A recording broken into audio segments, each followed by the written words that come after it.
Pelo FIS TV e para todo o sistema interplanetário conectado à internet, está começando mais um Cachola. E no programa de hoje eu converso com José Castelo, crítico literário e escritor. Tudo bem, Castelo? Tudo ótimo. Um grande prazer recebê-lo aqui no Barracão do Cachola. Estou muito feliz de estar aqui. Para começarmos, vamos contextualizar quais são suas principais obras, para as pessoas saberem o que o Castelo já fez. Bom, meu livro mais recente é A Literatura na Poltrona, que saiu pela Record no ano passado, que é uma reunião de retratos literários. Meu livro talvez mais conhecido é esse aqui, que é o Poeta da Paixão. Poeta da Paixão. A biografia do Vinícius, que é de 93, Companhia das Letras. Outro livro meu que está sempre circulando é O Inventário das Sombras, um livro que saiu pela Record em 99, é uma reunião de retratos de escritores. Antes da Literatura na Poltrona, eu lancei uma reedição ampliada do Homem Sem Alma, que é também um ensaio biográfico e tal sobre o João Cabral de Melo Neto. Certo. Eu tenho um romance chamado Fantasma, que saiu em 2001 pela Record, que também que é ambientado em Curitiba e que todo mundo que não leu diz, aquele seu romance sobre o Paulo Leminski, que é uma mentira, porque o Paulo Leminski sequer aparece no livro, simplesmente é uma obsessão do narrador. As pessoas acham... Que é um arquiteto. Que é um arquiteto.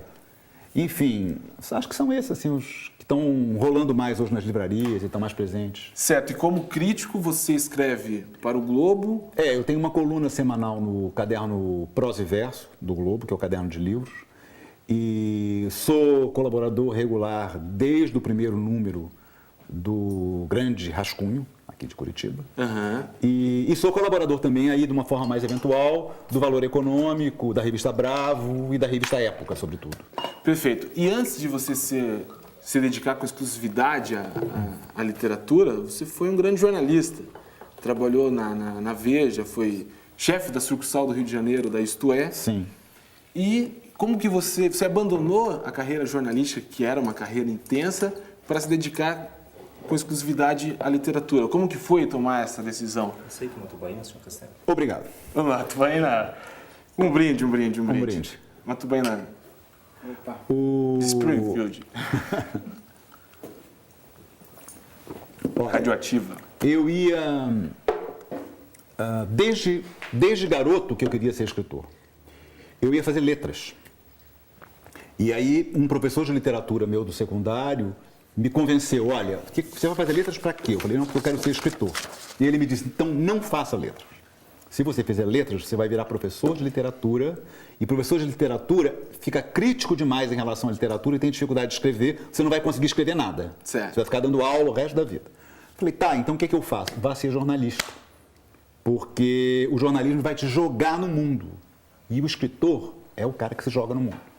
E eu, que nunca tinha pensado em ser jornalista, seguindo as dicas desse professor, entrei para o jornalismo. Fiquei 20 anos trabalhando como repórter, sempre com aquela obsessão de agora qual é o momento que vai dar aquela virada que o cara me prometeu lá atrás e que nunca chega, né? A profissão de jornalista, sabe, toma muito tempo, é uma militância, leva 24 ou 28 horas por dia, você, né, vive para aquilo. E aí, no momento que eu resolvi fazer isso, foi quando eu era editor do suplemento Ideias do Jornal do Brasil, e estava gostando muito do que eu fazia, eram 2 ideias semanais, ou ideias livros ou ideias ensaios, mas me surgiu o convite da Companhia das Letras para escrever essa biografia do Vinícius. Que é essa aqui, ó, vamos mostrar aqui. O Poeta da Paixão. Por favor. E eu resolvi, num ato de saudável loucura, largar tudo, apesar de todos dizerem que eu estava enlouquecendo, e me dedicar a escrever o livro com uma pequena bolsa da Unicamp, que eu preciso registrar, que foi uma ajuda legal, mas que não era nem 10% do meu salário como jornalista, né? E aí precisei da ajuda de amigos, da ajuda da minha irmã mais velha, enfim, me endividei, meu cartão de crédito estourou, minha conta foi pro negativo, entendeu? Foi um caos. A realidade do escritor brasileiro. Foi um caos. Mas se eu não tivesse me proposto a fazer isso, quer dizer, abrir mão de um monte de confortos, né? E me arriscar e até enlouquecer um pouco, eu estaria até hoje nas redações, talvez fazendo um bom trabalho e tal, mas infeliz porque eu fui para as redações por causa do conselho do José Rodrigues, lá quando eu tinha 16 anos de idade, esse professor José Rodrigues, que me disse, não vá, porque aí é que você vai ser escritor, e a coisa nunca acontecia. Então você tem que enlouquecer no meio. Sem dúvida, senão seria frustrado, fora do teu propósito. Exatamente, não, seria mesmo. E que história é essa que você, antes de sair do Jornal do Brasil, quando você pediu a demissão, eles, para você continuar no jornal, eles queriam te mandar, queria que você fosse um repórter de guerra? Que história é essa? Quando eu falei que ia sair, primeiro não acreditaram, aí primeiro me ofereceram aumento, não era um grande aumento, mas enfim, era um aumento legal. Eu resisti, não aceitei. Aí disseram, não, então tá. Aí veio uma proposta, não, você vai ser, vamos ver, ano que vem você vai ser correspondente em Paris.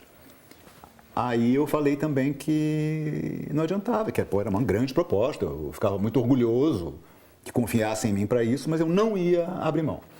Aí acho que eles acharam que a proposta era uma proposta meio fresca, meio assim snob, e que eu era um repórter realmente de luta e de sangue, e aí me propuseram, não, tá bom, estava começando a invasão lá do Kuwait, a guerra do Bush pai, né? E, não, tá bom, então nós vamos te mandar para o fronte de guerra. Foi a grande, como repórter de guerra. Eu falei, estou enlouquecendo, entendeu?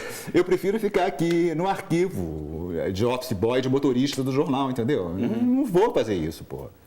E aí, não aceitei nada, conservei o propósito, passei por um período de muita dificuldade, né? Me envolvi completamente com o Vinícius, porque você escrever uma biografia é também em si um ato um pouco de loucura, porque você tem que quase que encarnar o sujeito. Ele tinha morrido 10 anos antes, né? E você tem praticamente que reencarnar aquele cara. E cada passo que você dá, né? Se você diz que ele pegou o copo, botou aqui em vez dali, você já fica com culpa, porque, pô, vai ver que o cara gostava de botar o copo na ponta e eu estou dizendo que ele gostava de botar o copo no meio, entendeu? Quer dizer, tudo é muito difícil, é muito sensível. No prefácio desse livro, você diz isso, né? Porque para a pessoa, ela se autodefinir já é difícil. Imagina uma outra pessoa definir. Não, eu te confesso que é enlouquecedor. Na reta final, ali, os últimos 6 meses, inclusive contei com a ajuda decisiva de um dos meus maiores amigos, o Silvio Barsetti, que é jornalista. Hoje ele é subeditor de esportes, se não estou enganado, do jornal Estado de São Paulo. E o Silvio, na época, estava desempregado, estava só fazendo freela e se propôs a me ajudar. Mas mesmo com essa ajuda, eu não dormia mais.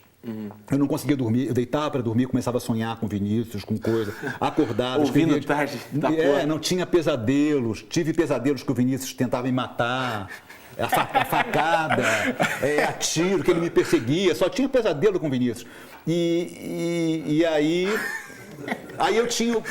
a culpa era tão grande que eu falei, pô, eu estou escrevendo um livro, cara, é a primeira biografia do Vinícius, né? Então eu não tinha nenhuma referência, eu falei, poxa, se eu conto um monte de coisa errada, pô, o cara morreu, entendeu? E o que vai ficar dele é erros, né?